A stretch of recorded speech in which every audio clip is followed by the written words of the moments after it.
if Deku was a bounty hunter? Part 1. Now, before I start this video off, I would like to tell you all that I'm going to be starting a streaming channel, link in the description to that, and let's get into this what if. So, Izuku would be born to his parents Hisashi and Inko Midoriya. They weren't the nicest people on the planet, however, they weren't the meanest either. Now, Izuku would grow up being taught that he should have kind manners and to always be nice to one another, to everybody else around him. However, something would change that thought in Izuku as he had turned the age 4. His parents would bring him to the court doctor's office as he would be jumping in his seat, very, very excited to see what his quirk would be and how easy it would be for him to become a hero with his new flashy quirk that will surely propel him into the starlight and being able to rescue as many people as possible, becoming the number one hero. That was his dream after all. So when the doctor came into the room, not with a very happy smile, however with a very sad one looking down towards Izuku, Izuku could feel something was wrong, and so did his parents. The doctor would then sigh and would speak. I'm sorry, Mrs. and Mr. Midoriya. Your son here, Izuku, appears to be quirkless. All of their tests came back negative and said he did not have a quirk, so I guess he won't be developing one. I'm sorry for this bad news that I've brought upon you. However, there is always a slight chance he could end up developing a quirk later in life. It's not out of the picture. Inko would grab Izuku's arm tightly and would yank him up off of the seat as the doctor would frown. This is something he had seen in many parents before, where he had called their child quirkless, where he had said they were quirkless as all the tests showed they were quirkless. They would end up being yanked out of their seat or would just be looked down in displeasure or disgust by their parents because their children were disgraces to the family. It was a sad sight the doctor had seen far too many times. Izuku would then be shoved into the car, as both his parents wouldn't talk the entire time they would be driving back to their house. Izuku, clueless, but could feel something was wrong. He wasn't sure what, though. He had still been crying about him being told he was quirkless. It was rough news to put upon a 4-year-old who his entire life from there was just all about heroes and toys. So to be told this horrible news that he wasn't going to have a quirk and probably just be looked down upon by society wasn't really good news for him at all. So they would then get home as Izuku would be yanked out of the car, just like he had been yanked out of the doctor's office, as he would then be picked up as they would go into their house, as they would walk up the stairs to Izuku's room, as they would throw him onto Izuku's bed, slamming the door and locking it. They had installed an outside lock on Izuku's door, so if he needed to be in timeout, they could lock him in there and he couldn't escape. It's a bold parenting move, and it was something Izuku was very scared upon. So when he heard the door lock, he was sat in his room without the lights, completely dark, and was scared. He had nowhere to go. His entire room was pitch black. The blinds had been shut, and he had no way of knowing how to open them. From there, 2 years would pass as Izuku would endure constant abuse from his parents and the kids at school. He would be bullied relentlessly because he didn't have a quirk, he didn't have a superpower, and his dream of becoming a hero would end up getting him mocked so many times by kids such as Bakugo. It was insane. Izuku saw the world as it wasn't very bright as it used to be just 2 years prior. It was now dreary and sad to the young boy, as that's what it was. His parents treated him like crap, and so did the kids at school. He had nowhere to go and no one to vent to. It was truly a sad life for Izuku. However, on his 6th birthday, something would change. Izuku would end up being picked up and thrown into the car. Both of his parents would seem actually quite happy, and he wasn't sure why. He would then end up see a forest, It was quite strange. As they would continue driving through the forest, as he would end up seeing a city, the same city they had gone to go to the doctor's office. From there, they would end up continue driving for around another 20 minutes, to where they would end up coming to a very run-down part of the city. All the houses and buildings were boarded up, and it just looked quite scary. And Izuku was quite scared by it. He wasn't sure what to do, as his parents would get out of the car smiling at him, telling Izuku it would be okay in just a couple of minutes, as they would then tell Izuku they were going to go into a store right around the corner and for him just to wait here in an alleyway right by a dumpster. It was a landmark that Izuku thought they could keep track of.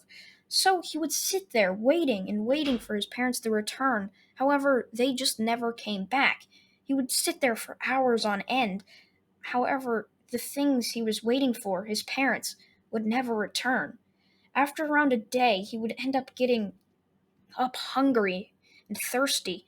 He hadn't ate anything in 2 days. He hadn't drank anything in a day either. So he needed to get food and water. He would end up looking around the alleyway he was in, as he would then end up going into a dumpster. It was gross and dirty to him, but it was all he had. He had to go in there and search for food. He ended up finding leftovers from the place that he was behind, as he would end up finding a half drinking bottle of water too. It looked like dirty water from just some random place, but he had to drink it. It was his natural urge to survive. And so the next 4 years of his life was just that. He would learn how to survive. A homeless 6-year-old. Every time he would walk into more densely populated areas, he would get disgusted looks by other people. It was crazy how no one offered to help him. Everyone just looked at him, disgusted at how such a small child could just be thrown out onto the streets. They just all assumed that heroes would end up saving him or something like that. So Izuku would continue on this path. He had nowhere else to go. He would end up finding out better places to go, such as behind restaurants where he could get leftovers that the restaurant wasn't going to serve to anyone. He would find bottles of water that were drank in, but nobody was there to finish them, so the restaurant would just chuck them out behind in their dumpster. He would end up having the police called on him multiple times and told not to go there, but they couldn't arrest some random person's kid, so they just left it to his parents, even though he hadn't seen his parents in years, as they just thought that the heroes would take care of it, even though they were the police, even though they were people that should be protecting someone like Izuku, and they just didn't care. That's how broken the society was, and Izuku would learn that at such a young age. However, by the age of 10, he would end up catching the eye of somebody on the streets. Izuku would be walking, as somebody on the rooftops would end up seeing Izuku, this person, of course, being Stain. Now, Stain would end up following the child, as Izuku could sense somebody was following him. He could sense he was being watched.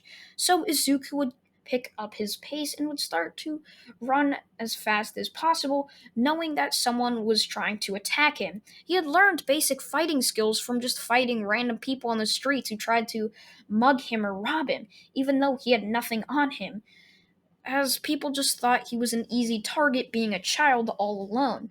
Izuku somehow not being kidnapped throughout the ordeal of him living on the streets. Izuku would end up being caught, though, in a dead-end alley by Stain, as Stain would then look at the young child and would ask Izuku where his parents were, as Izuku would look up at the scary person that was looked like he was twice Izuku's age, as Izuku would speak to the person. "Oh, I haven't seen my parents in 4 years. I think they abandoned me out here." Stain would look sadly down at Izuku, seeing how Izuku had just been left out in the world to dry and to rot and suffer. It was something that he had gone through ever since he was diagnosed with a villainous quirk. So Stain would ask Izuku what the cause of this was, as Izuku would tell him that he is quirkless and he thinks it's possibly because of that. So Izuku would end up then looking up at Stain, as Stain would just have an angry look. Izuku would ask Stain why he was angry, as Stain would then tell him, the same thing happened to me. I was abandoned because I have a villainous quirk. It's quite similar, though you were abandoned because you are quirkless. How about you come live with me? I can probably train and teach you some things. That way you have some basic fighting skills and you can live on your own. Izuku would nod his head, smiling, as someone had finally offered him a chance to live in this broken society. Izuku would then spend the next 6 years of his life until he turned 16, living and training with Stain.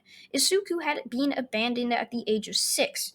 He knew that, so when he told him that, Stain instantly started to get Izuku into schooling, so Stain started to teach Izuku different things. He knew Izuku couldn't be a proper fighter without basic knowledge, as without the basic knowledge Izuku needed, there would be pretty much no chance of Izuku living. You needed to have at least some brains in the profession that is Stain was doing, being vigilantism. But Izuku would probably end up becoming an assassin or a bounty hunter, somebody who would end up getting jobs so he could make money. Stain had dabbled in the business quite a few times to get money to end up buying a place to live. Now, the next 6 years of Izuku's life being filled with training and studying were filled with many hardships. Some Izuku struggled to get past, but he would always end up getting past them, as that was just the type of person Izuku was. He wanted to thrive and he wanted to succeed. This caused Izuku to always end up passing or succeeding in the things he was doing. It may have taken him up to 20 tries to do it, but he would end up succeeding in it. And this is something that Stain liked the young child about. He liked how Izuku would keep going and keep trying to succeed, and that's why Stain took him under his wing. Even after a couple of months, he saw how Izuku had a fire to survive, and that's one of the reasons Stain kept him to tutor him and to make Izuku his pupil. Now, when Izuku turned 16, he would end up being told by Stain that he can leave and that he can go out and make a business for himself, make a name for himself. And that's exactly what Izuku would do, as he would end up sort of getting a reputation. Now, everyone in the anime is going to be aged up a little bit, so the first years are going to be 16, they're going to be 16 to be the same age as Izuku, and Izuku would end up getting a name for himself right before the UA entrance exams, as Izuku wouldn't even try out for them. He didn't really want to. He didn't even want to become a hero anymore after seeing how many times he would be passed by heroes on the street begging for them to help him, but for them just to pass him, scoffing or looking down in disgust at him. So Izuku wanted nothing to do with the heroes, and Izuku would end up going into the assassin or bounty hunter profession. It was an illegal profession as it involved killing people for money, but it was a profession Izuku could do, something Izuku could actually thrive in, and that's exactly why he did it. It was something he could survive doing. And that's where I'm going to leave it off, guys. I hope you guys did enjoy What If Deku Was a Bounty Hunter? Part 1. I thank you all for watching. Part 2 will be out tomorrow.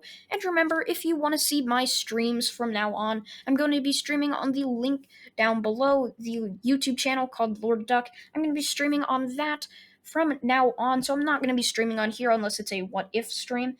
But if you want to see my gaming content, go down to the link in the description and subscribe to the first link there where it says my gaming channel. And yeah, I thank you all for watching once again, and goodbye.